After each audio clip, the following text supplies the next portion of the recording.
تو یہ قافلہ جیسے ہی واپس چلا ہے, مصر سے پلٹا ہے قمیض لے کے, تو یعقوب علیہ السلام نے اپنے خاندان کو جمع کر کے کہا, وہ جو خاندان میں عورتیں تھیں, جو بھی مرد باقی رہ گئے ہوں گے, ان کو جمع کر کے کہا انی لاجد ریح یوسف لولا ان تفندون. عجیب الفاظ ہیں کہ مجھے یوسف کی خوشبو محسوس ہو رہی ہے اگر تم یہ نہ کہو کہ بڑھاپے میں میرا دماغ خراب ہو گیا ہے. تم تو بولو گے کہ ابا یہ دادا یا نانا بڑھاپے میں کیا ہو گئے ہیں, عجیب عجیب باتیں کر رہے ہیں, تو تم کہو گے کہ بڑھاپے میں میرا کیا ہو گیا ہے, دماغ کام نہیں کر رہا. لیکن حقیقت یہ ہے کہ مجھے یوسف کی خوشبو محسوس ہو رہی ہے. تو سب نے کیا کہا, تاللہ انک لفی ضلالک القدیم, ابا آپ ابھی تک پرانی غلطی میں پڑے ہوئے ہو. وہ ختم, اس کا قصہ ختم. فلما ان جاء البشیر, تو وہ جو قافلہ تھا نا, انہوں نے, قافلہ تو آرام سے آ رہا تھا, تو جو انہوں نے کہا کہ ابا کو جلدی جا کے خوشخبری دے دو, کیونکہ پورا قافلہ تو بھائی دیکھو کوئی خوشخبری ہو تو سب بائی ٹرین آ رہے ہیں, کچھ جہاز میں بٹھا کے پہنچا دو, ابا کو پہلے یہ خبر تو دو تاکہ وہ تو خوش ہو جائیں اور ان کی بینائی واپس لوٹ جائے. فلما ان جاء البشیر, جیسے ہی خوشخبری دینے والا آیا, القاہ علی وجہ ابیہ, تو ابا کے چہرے پر اس قمیص کو ڈالا. کیا ہے, فلما ان جاء البشیر القاہ علی وجہہ فرتد بصیرا, آپ کی نگاہیں لوٹ آئیں. جیسے ہی نگاہیں لوٹ آئیں, یعقوب علیہ السلام نے کہا اپنے خاندان کو جمع کر کے, الم اقل لکم, کیا میں نے تم سے کہا نہیں تھا, انی اعلم من اللہ ما لا تعلمون, میں اللہ کے بارے میں وہ کچھ جانتا ہوں جو تم نہیں جانتے.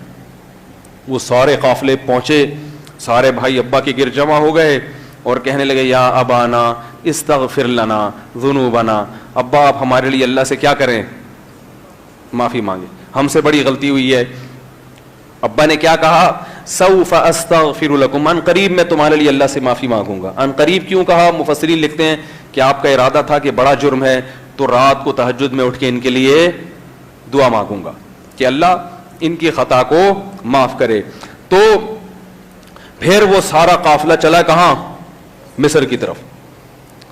فلما دخلوا علی یوسف, جب وہ مصر کے اندر وہ شہر میں وہ قافلہ داخل ہونا شروع ہوا تو یوسف علیہ السلام نے استقبال کیا. آوا الیہ ابویہ, اپنے والدین کو ٹھکانہ دیا, اور ورفع ابویہ علی العرش, اپنے ابا اور اماں کو کہاں بٹھایا, اپنے ساتھ تخت پہ, بادشاہت کے تخت پہ اپنے ساتھ بٹھایا.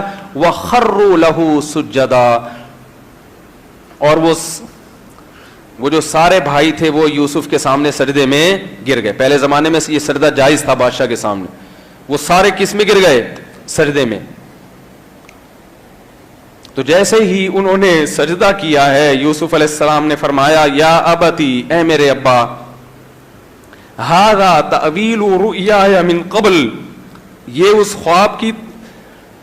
خواب کی تعبیر ہے جو میں نے پہلے دیکھا تھا. یہ ستارے ہیں جو مجھے کیا کر رہے ہیں, سجدہ. قد جعلها ربی حقا, میرے رب نے اس خواب کو پورا کر دکھایا. وقد احسن بی اذ اخرجنی من السجن, اور میرے رب نے اس سے پہلے بھی مجھ پر بڑے احسانات کیے. وہ احسان کیا ہیں, اس نے مجھے جیل سے نکالا.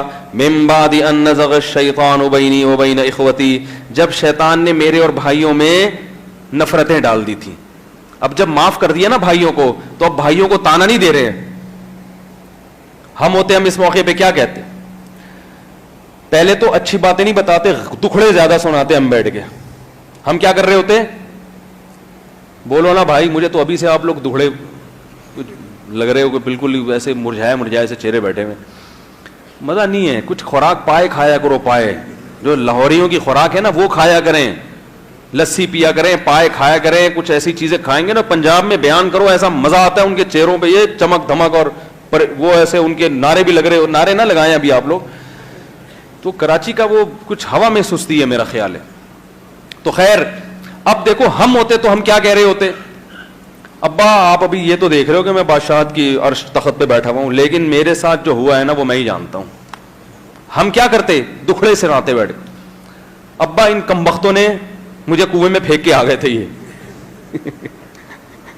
یہی ہوتا ہے نا, یہ جو اب مسٹنڈے بنے ہوئے ہیں نا, ابھی تو سردے کر رہے ہیں, اب اصل میں میرے پاس دولت آ گئی نا, پیسہ آ گیا تو سردا تو کریں گے اب, یہ ہے اب تو سردا کرنا ہی ہے. جب میں غریب تھا اس وقت انہوں نے میرے ساتھ کیا کیا تھا, تو خیر اب میں نے معاف کر دیا, میں کچھ کہہ نہیں رہا, لیکن تمہیں تمہاری اوقات بتا رہا ہوں کہ تم ہو کیا. یہی ہوتا ہے نا ہمارے ساتھ, میں چاہ رہا ہوں کہ تمہاری اوقات تمہیں ایک دفعہ پتہ چل جائے. جب معاف کر دیا تو یہ نہیں کہہ رہے میرے بھائیوں نے میرے ساتھ ظلم کیا, کہہ رہے نا نا نا نا نا, شیطان نے ان سے یہ کام کروا, شیطان نے میرے اور بھائیوں کے درمیان نفرتیں ڈال دی تھیں, جس کی وجہ سے ایسا ہو گیا, جس کی وجہ سے ایسا ہو گیا. تو اور کیا کہہ رہے ہیں, وقد احسن بی اذ اخرجنی من السجن, اس وقت بھی احسان کیا جب اس نے مجھے جیل سے نکالا. حالانکہ جیل میں جانا کتنا ٹینشن والا کام تھا, اور بلا وجہ جیل میں گئے ہیں, بلکہ بادشاہ کو تو تاج پہنانا چاہیے تھا یوسف علیہ السلام کو کہ تو نے میری بیوی کی طرف کبھی نظر اٹھا کے نہیں دیکھا, تو تو قابل احترام ہے. لیکن اس بادشاہ نے ظلم کتنا کیا, بے گناہ کو کہاں ڈال دیا, جیل میں, اور ڈال کے بھول گیا. اور پھر اے ابا میں اتنے عرصے جیل میں پڑا رہا, جب میرے کسی کو خواب کی میں نے تعبیر بتائی وہ کمبخت بھی بھول گیا, اور پھر میں جیل میں پڑا رہا. میں نے کہا تھا اس کو جا کے بادشاہ کو بتانا کہ میں جیل میں, وہ بھی بھول گیا. یہ تو میرے ساتھ بہت برا ہوا ہے ابا, اب آپ یہ دیکھ لو, ٹھیک ہے یہ ہو گیا, اللہ کا ایک تکا لگ گیا, لیکن جو میرے ساتھ حالات گزرے ہیں وہ میں ہی جانتا ہوں. وقد احسن بی اذ اخرج, یہ کیوں بھائی, یہ بھی دین کا حصہ ہمیں سکھایا جا رہا ہے. غموں کو بھولنا سیکھو, خوشیوں کو یاد رکھو. غم آتے ہیں ہمارے اعمال کی بیس پر, یا ہمیں اونچا اڑانے کے لیے. خوشیاں ہمارے اعمال کی وجہ سے نہیں آتی, وہ خالص اللہ کی رحمت ہوتی ہے. وقد احسن بی اذ اخرجنی من السجن, اے ابا پہلا احسان اللہ نے مجھے یہ کیا کہ میرے خواب کو سچا کر کے دکھایا. دوسرا احسان مجھ پر کیا کیا, احسن بی اذ اخرجنی من السجن, اس نے مجھے جیل سے نکالا. من بعد ان نزغ الشیطان بینی وبین اخوتی, اور اس بات کے بعد کہ شیطان نے میرے اور بھائیوں کے درمیان نفرتیں پیدا کر دی تھیں, اس نفرت کے شر سے اللہ نے مجھے بچا لیا. اور وقد احسن بی اذ اخرجنی من السجن وجاء بکم من البدو, اور اللہ نے ایک احسان یہ بھی کیا کہ گاؤں کی زندگی سے نکال کے آپ کو شہر کی زندگی, میرے ماں باپ کو کہاں لے آیا. وہ شہر کی زندگی میں نعمتیں زیادہ ہوتی ہیں, گاؤں کی زندگی میں سہولتیں کم ہوتی. شہر کی زندگی نعمت ہے, تبھی ہر چیز مہنگی. تو اللہ نے یہ بھی احسان کیا کہ ایک بہانہ کر کے ہم سب کو مصر جیسے بہترین شہر میں اللہ نے ٹھکانہ عطا کیا. پھر اللہ سے دعائیں مانگنے لگے, ربی قد آتیتنی من الملک, اے میرے رب تو نے مجھے بادشاہت عطا کی ہے. وعلمتنی من تأویل الاحادیث, اور تو نے مجھے خوابوں کی تعبیر سکھائی ہے. فاطر السماوات والارض, تو ہے آسمانوں اور زمین کا پیدا کرنے والا. انت ولی فی الدنیا والآخرہ, تو ہی میرا حقیقی دوست ہے دنیا میں بھی اور آخرت میں بھی. یہ اس لیے کہ ان نعمتوں میں پڑھ کر اللہ سے کہیں غافل نہ ہو جاؤں, تو بار بار اللہ کی حمد و ثنا کہ اللہ اصل میرا دوست تو ہی ہے. تیری وجہ سے تجھے راضی کرنے کے لیے سب کو ناراض کرنا پڑے تو کر دوں گا, لیکن تجھے ناراض کر کے کسی کی رضا کی پرواہ نہیں کروں گا. یہ مطلب ہے اس آیت کا. انت ولی فی الدنیا والآخرہ توفنی مسلمن, اے اللہ جیسے تو نے ابھی مجھے شکر گزار بنایا تو میری موت بھی اسی حال میں ہو, کیونکہ انسان کو ہر وقت ڈر ہوتا ہے کہ پلٹ نہ جائے. اب دولت بھی آ گئی, شہرت بھی آ گئی, عزت بھی مل گئی اور بادشاہت بھی مل گئی, تو کہیں ریورس نہ ہو جاؤں. تو توفنی مسلمن والحقنی بالصالحین, اے اللہ مجھے تو اس حال میں موت دینا کہ میں مسلم ہوں, اور میری موت آئے تو میرا شمار نیک لوگوں میں ہو. جیسے تیرے اور بہت سارے نیک لوگ ہیں تو میں بھی کن میں شامل ہوں. 4 آدمی نہیں دنیا میں ہمیشہ سے نیک رہے, 4 کے علاوہ بھی بہت سارے دنیا میں نیک لوگ ہوتے ہیں, بزرگ ہوتے ہیں, پیغمبر ہوتے ہیں. اللہ مجھے بھی ان لوگوں کی فہرست میں شامل کر لینا. جو آدمی آپ کو کہہ رہا ہو نا کہ ساری دنیا سے ہٹ کے ادھر آ جاؤ, وہ کبھی بھی تمام پیغمبروں کی دعوت کیا ہے اللہ میں بھی. حضرت علی سے پوچھا گیا نا کہ آپ سب سے افضل ہے, فرمایا میں تو عام مسلمانوں میں سے ایک مسلمان ہوں. تو حالانکہ افضل تھے بہت سے مسلمانوں سے, بہت سے صحابہ سے. تو یہ واقعہ اللہ نے بیان کر کے فرمایا کہ وما كنت لديهم اذ اجمعوا امرهم وهم يمكرون.